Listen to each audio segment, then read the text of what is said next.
सिंध में बलदियाती इंतखाबात के दूसरे मरहले में कराची और हैदराबाद डिवीज़न में पोलिंग का अमल शुरू हो गया। आज सुबह 8 बजे से शुरू होने वाली पोलिंग का अमल बगैर किसी वक्फे के शाम 5 बजे तक जारी रहेगा। कराची के 7 अजला में 246 यूनियन कमेटीज़ के लिए हर वोटर सिर्फ 2 वोट देगा। कराची के 25 टाउन्स की 246 यूसीस के 984 वोट्स पर वोटिंग हो रही है। हैदराबाद डिवीज़न के 9 अजला में भी आज बलदियाती इंतखाबात के लिए पोलिंग का अमल शुरू हो गया है। तर्जुमान इलेक्शन कमीशन के मुताबिक बलदियाती इलेक्शन के तमाम इंतजामात मुकम्मल कर लिए गए हैं। आज 1,32,83,996 अफराद अपना हक़ राय दही इस्तेमाल करेंगे।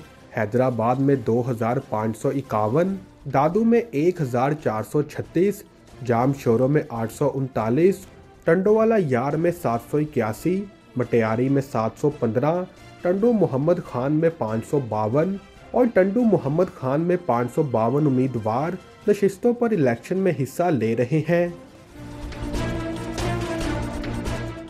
सिंध के बलदियाती इंतखाबात के लिए 8,706 पोलिंग स्टेशन कायम किए गए हैं।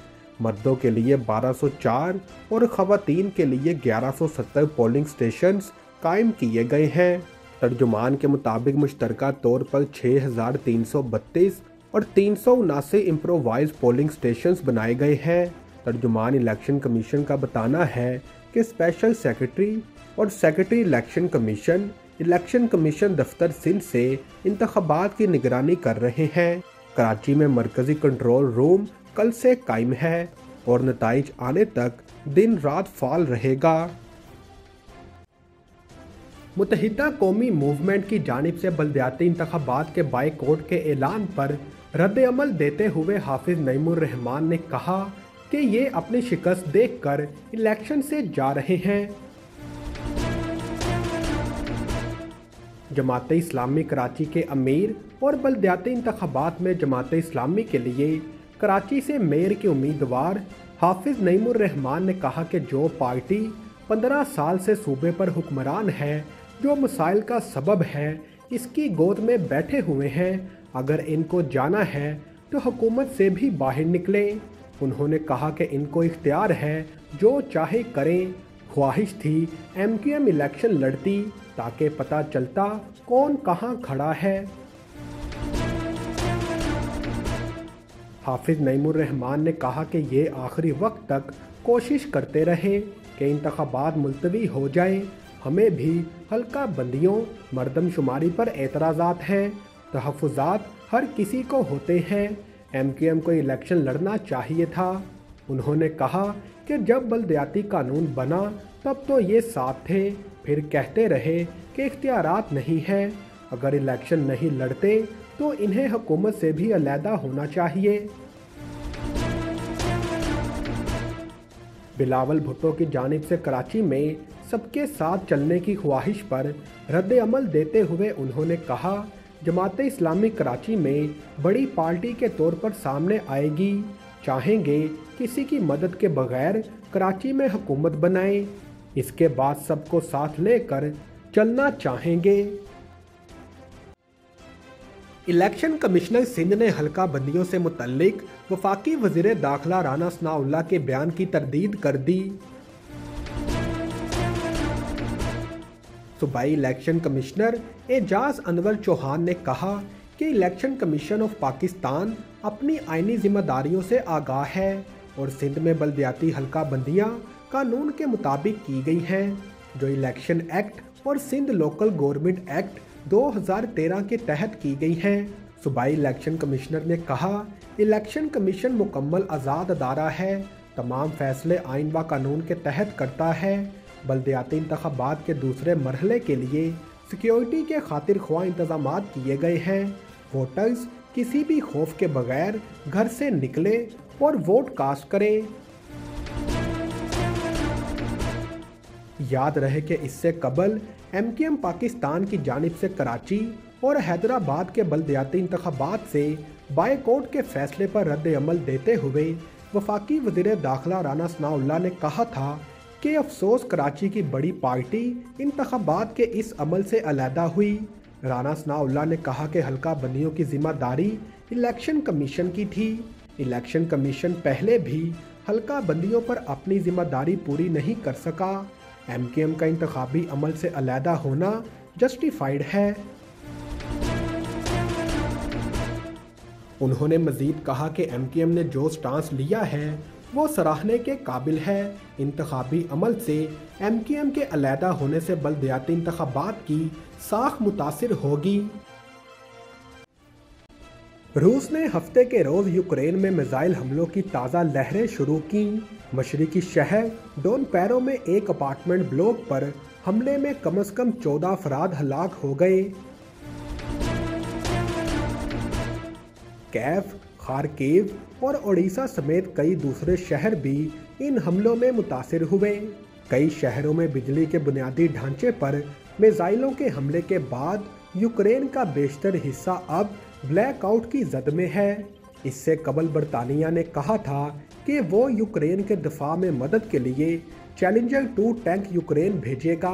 बरतानिया के वज़ीर आज़म ने कहा कि चैलेंजर्स टैंक बरतानवी फौज का अहम टैंक कैफ की फौज को रूसी फौजियों को पीछे धकेलने में मदद करेगा।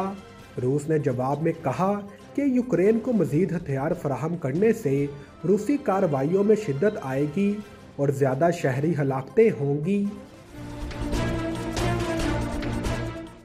बाद अज़ां हफ्ते के रोज़ जब यूक्रेन ऑर्थोडॉक्स के नए साल का जश्न मनाते हैं, यूक्रेन के सदर व्लादिमीर ज़ेलेंस्की ने कहा कि शहरी अहदाफ पर रूसी हमलों को सिर्फ इसी सूरत में रोका जा सकता है जब यूक्रेन के मगरबी शराकतदार ज़रूरी हथियार फराहम करें। इसके लिए किस चीज़ की ज़रूरत है? वो हथियार जो हमारे शराकतदारों के डिपो में हैं, जिनका हमारे फौजी बहुत इंतज़ार कर रहे हैं। उन्होंने मज़ीद कहा कि रूस की जानिब से यूक्रेन पर फायर किए गए 30 में से 20 से ज़्यादा रूसी मिसाइलों को हमने मार गिराया। मैक्सिको ने अवामी मकामात पर तंबाकू नोशी पर मुकम्मल पाबंदी लगाकर दुनिया के सख्त तरीन इंसदाद तंबाकू कवानीन में से एक को नाफिज किया है। 2021 में पहली बार मंजूर होने वाले इस कदम में तंबाकू के इश्तिहारात पर भी पाबंदी शामिल है। कई दूसरे लातीनी अमेरिकी ममालिक ने भी धुएं से पाक अवामी मकामात बनाने के लिए कानून साजी की है। ताहम मैक्सिको की कानून साजी को अमेरिका में सबसे ज़्यादा मजबूत और वसी पैमाने पर समझा जाता है। ये दुनिया में तंबाकू नोशी के खिलाफ सख्त तरीन कवानीन में से एक है। मैक्सिको का मौजूदा 2008 का कानून, जिसने बार्स, रेस्टोरेंट्स और काम की जगहों पर तंबाकू नोशी से पाक जगह बनाई थी, अब ये कानून तमाम अवामी मकामात पर मुकम्मल पाबंदी तक बढ़ा दिया गया है। इसमें पार्क्स, बीचेस और दफातर भी शामिल हैं।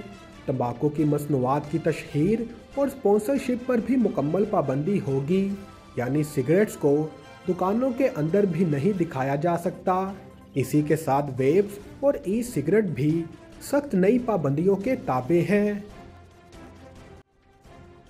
हुकाम का कहना है कि वस्ती नेपाल के एक हवाई अड्डे के करीब एक तैयारा जिसमें 72 अफराद सवार थे गिरकर तबाह हो गया है और इस हादसे में 40 अफराद हलाक हो गए हैं। खटमंडू से सियाहती शहर पोखरा जाने वाली येटी एयरलाइंस की परवाज लैंडिंग के वक्त गिरकर तबाह हो गई और इसमें आग भड़क उठी। सोशल मीडिया पर पोस्ट की गई वीडियोस में दिखाया गया है कि एक तैयारा तेजी से घूमने से पहले एक आबादी वाले इलाके पर निचली परवाज करता है। जहाज में 68 मुसाफिर सवार थे, जिनमें कम से कम 15 गैर मुल्की शहरी और अमले के 4 अरकान शामिल थे। हवाई अड्डे से सिर्फ 1.5 किलोमीटर के फासले पर दरियाए सैटी की खाई में हादसे की जगह पर सैकड़ों नेपाली फौजी रेस्क्यू ऑपरेशन में शरीक हैं। फौज के तर्जुमान ने राइटर्स को बताया कि हमें मजीद लाशें मिलने की उम्मीद है और तैयारा टुकड़ों में बट गया है। त्यारे को हादसा पेश आने के बाद एयरपोर्ट को तमाम परवाज़ों के लिए बंद कर दिया गया है, जबकि जाए हादसा पर इमदादी कार्रवाइयाँ जारी हैं, जिसमें रेस्क्यू हुकाम ने अब तक 40 अफराद की लाशें निकाले जाने की तस्दीक की है। एयरपोर्ट हुकाम के मुताबिक त्यारे में 5 भारतीय, 4 रूसी और 2 जनूबी कैरोलिन बाशिंदे सवार थे, जबकि त्यारे में ऑस्ट्रेलिया, फ्रांस, अर्जेंटाइन का एक बाशिंदा सवार था। नेपाली वज़ीर आज़म ने अपनी काबीना का हंगामी इजलास बुलाया और रियासती एजेंसियों पर जोर दिया है कि वो इमदादी कार्रवाइयों पर काम करें। न्यूयॉर्क में बर्फानी तूफान, मुजस्मा आजादी यखबस्ता हवाओं का तन्हा सामना करने पर मजबूर, सयाह साथ छोड़ गए।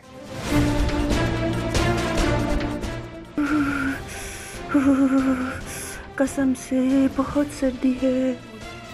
लाहौरी चिली पर आएं, सर्दियों के खाबे खाएं।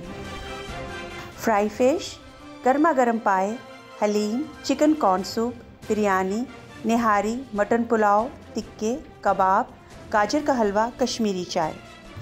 1026 कोनी आइलैंड एवेन्यू, ब्रुकलिन, न्यूयॉर्क 7188591400। कसम से बहुत सर्दी है। लाहौरी चिली पर आएं, सर्दियों के खाबे खाएं।